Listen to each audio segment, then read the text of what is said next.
తిరుపతిలో ఈ గాలి వానలంటే ఇంత బీభత్సంగా పడుతున్నాయి, బయటికి రావాలంటే భయమేస్తుంది. నిన్న సండే రోజు వేడివేడిగా తినాలి అని చెప్పి దమ్ బిర్యానీ అయితే చేశాను. టేస్ట్ అయితే సూపర్ గా వచ్చింది. ఏం లేదబ్బా, ప్రాసెస్ చాలా ఈజీ, కానీ టైం మాత్రం బాగా అవుతుంది. ఒకసారి చేసినామా మైండ్ లో నుండి ఈ రెసిపీ అసలే పోదు. నాకు తెలిసి దమ్ బిర్యానీ చేయాలంటే ఎంత టైం పడుతుంది, దమ్ ఎంత టైం చేసుకోవాలి అనేదే డౌట్.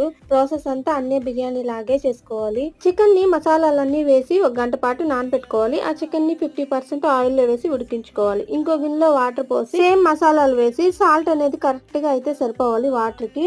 రైస్ 70% ఉడికిన తర్వాత చికెన్ లో వేసి పైన లెమన్, నెయ్యి, ఫుడ్ కలర్ అయితే మీ ఇష్టము. రైస్ పైన టిష్యూ పేపర్ అయినా అటాక్ అయినా కవర్ చేసి చిన్న స్టవ్ మీద 5 నిమిషాలు హై ఫ్లేమ్ లో, 10 నిమిషాలు లో ఫ్లేమ్ లో కుక్ చేసుకోవాలి.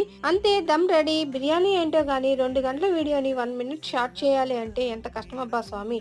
అంతే ఈ షార్ట్ వీడియో. ప్లీజ్ సబ్స్క్రైబ్ చేసుకోండి. Bye bye.